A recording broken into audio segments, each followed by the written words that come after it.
Mr. Nixon, would you like to comment on that statement? I have no comment. The next question, Mr. Novin. Mr. Vice President, your campaign stresses the value of your 8-year experience. And the question arises as to whether that experience was as an observer or as a participant or as an initiator of policy making. Would you tell us, please, specifically what major proposals you have made in the last... Difficult to cover them in 2.5 minutes. I would suggest that these proposals could be mentioned. First, after each of my foreign trips, I have made recommendations that have been adopted. For example, after my first trip abroad, I strongly recommended that we increase our exchange programs, particularly as they related to exchange of persons, of leaders in the labor field and in the information field. After my trip to South America, I made recommendations that a separate inter-American lending agency be set up, which the South American nations would like much better than to participate in the lending agencies which treated all the countries of the world the same. I have made other recommendations after each of the other trips. For example, after my trip abroad to Hungary, I made some recommendations with regard to the Hungarian refugee situation, which were adopted not only by the President, but some of them were enacted into law by the Congress. Within the administration, as a chairman of the President's Committee on Price Stability and Economic Growth, I have had the opportunity to make recommendations which have been adopted within the administration and which I think have been reasonably effective. I know Senator Kennedy suggested in a speech at Cleveland, yes, the United States.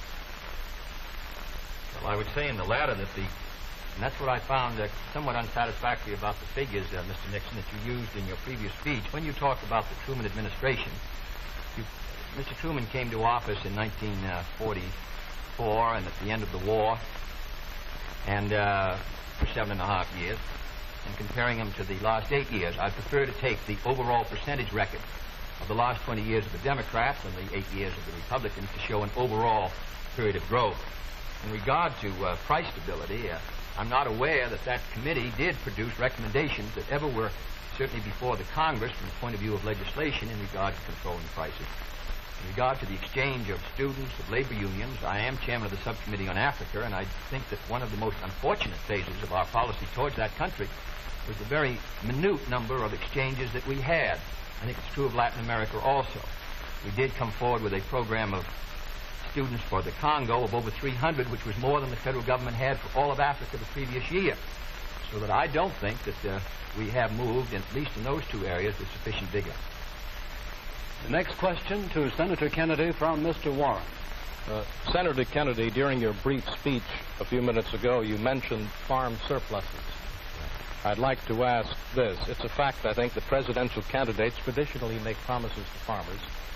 Lots of people, I think, don't understand why the government pays farmers for not producing certain crops, or paying farmers if they overproduce, for that matter. Let me ask, sir, why can't the farmer operate like the businessman who operates a factory? If an auto company overproduces a certain model car, Uncle Sam doesn't step in and buy up the surplus. Why this constant courting of the farmer? Well, because I think that if the federal government moved out of the program and withdrew its support, then I think you would have complete economic chaos. The farmer plants in the spring and harvests in the fall. There are hundreds of thousands of them. They're not able to control their market very well. They bring their crops in or their livestock in, many of them about the same time. They have only a few purchasers that buy their milk or their hogs, few large companies in many cases, and therefore the farmer is not in a position to bargain very effectively in the marketplace. I think the experience of the 20s has shown what a free market could do to agriculture. And if the agricultural economy collapses, then the economy of the rest of the United States sooner or later will collapse. The farmers are the #1 market for the automobile industry of the United States. The automobile industry is the #1 market for steel. So if the farmer's economy continues to decline as sharply as it has in recent years, then I think you would have a recession in the rest of the country. So I think the case for the government intervention is a good one.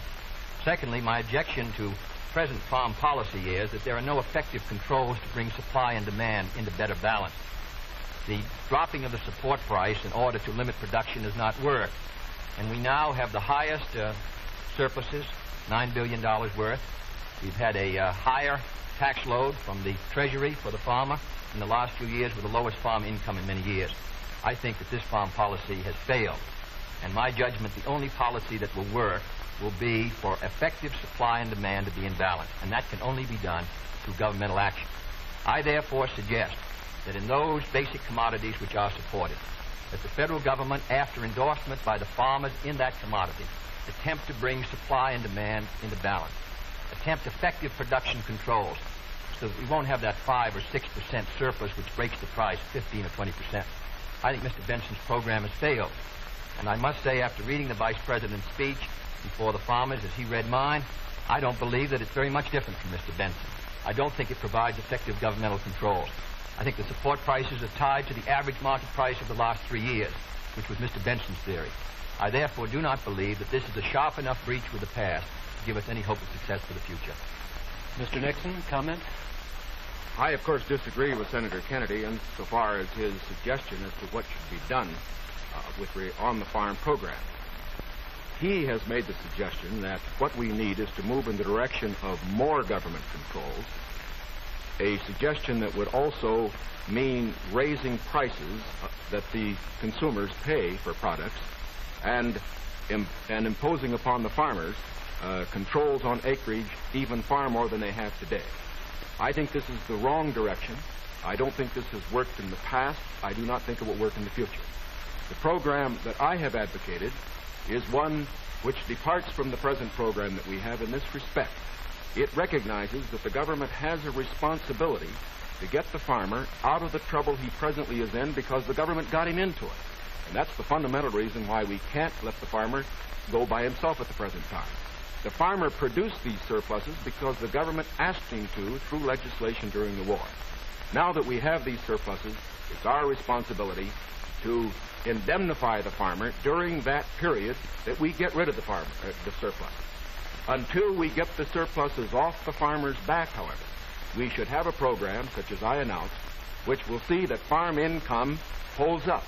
But I would propose holding that income up, not through a type of program that Senator Kennedy has suggested that would raise prices, but one that would indemnify the farmer, pay the farmer in kind from the products which are in surplus. The next question to Vice President Nixon from Mr. Van Oker. Mr. Vice President, since the question of executive leadership is a very important campaign issue, I'd like to follow Mr. Noven's question.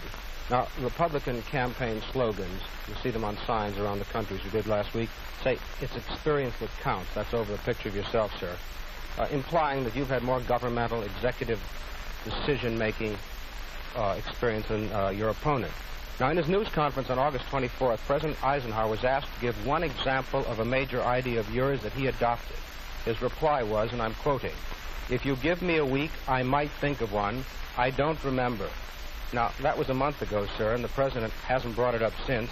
And I'm wondering, sir, if you can clarify which version is correct, the one put out by Republican campaign leaders or the one put out by President Eisenhower? Well, I would suggest, Mr. Van Oker, that if you know the President, that was probably a facetious remark. I would also suggest that insofar as his statement is concerned, that I think it would be improper for the President of the United States to disclose the instances in which members of his official family had made recommendations, as I have made them through the years, to him which he has accepted or rejected. The President has always maintained, and very properly so, that he is entitled to get what advice he wants from his cabinet and from his other advisors without disclosing that to anybody, including, as a matter of fact, to Congress. Now, I can only say this. Through the years, I have sat in the National Security Council. I have been in the cabinet. I have met with the legislative leaders. I have met with the President when he made the great decisions with regard to Lebanon, Kimoy Matsu, other matters. The President has asked for my advice. I have given it. Sometimes my advice has been taken. Sometimes it is not. I do not say that I have made the decision. And I would say that no president should ever allow anybody else to make the major decision. The President only makes the decision.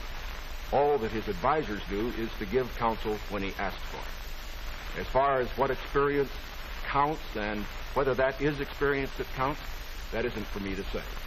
I can only say that my experience is there for the people to consider. Senator Kennedy was there for the people to consider. As he pointed out, we came to the Congress in the same year, now have the opportunity to evaluate his as against mine, and I think both he and I are going to abide by whatever the people decide. Senator Kennedy? Well, I'll just say that the question is of experience, and the question also is what our judgment is of the future, and what our goals are for the United States, and what ability we have to implement those goals. Abraham Lincoln came to the presidency in 1860 after a rather little-known session in the House of Representatives, and after being defeated for the Senate in 58 and was a distinguished president. There is no certain road to the presidency. There are no guarantees that if you take one road or another that you will be a successful president. I have been in the Congress for 14 years. I have voted in the last 8 years, and the Vice President was presiding over the Senate, which candidate and which party to meet the problems that the United States is going to face in the 60s. The next question to Senator Kennedy from Mr. Novus. Senator Kennedy, in connection with these problems of the future that you speak of and the program that you enunciated earlier in your direct talk, you call for expanding some of the welfare programs for schools, for teacher salaries, medical care, and so forth, but you also call for reducing the federal debt. And I'm wondering how you, if you're president in January, would go about paying the bill for all this. Does this mean that I did not advocate reducing the federal debt because I don't believe that you're going to be able to reduce the federal debt very much in 1961, 2, or 3. I think you have heavy obligations which affect our security, which we're going to have to meet. And therefore, I've never suggested we should be able to retire the debt substantially or even at all in 1961 or 2. Senator, I believe in one of your speeches you suggested that reducing the interest rate would help toward... No, not reducing. However, the kind of programs that I talk about, in my judgment, are fiscally sound. Medical care for the aged, I would put under Social Security. The Vice President and I disagree on this. The program, the Javits-Nixon or the Nixon-Javits program, would have cost, if fully used, $600 million by the government per year and $600 million by the state.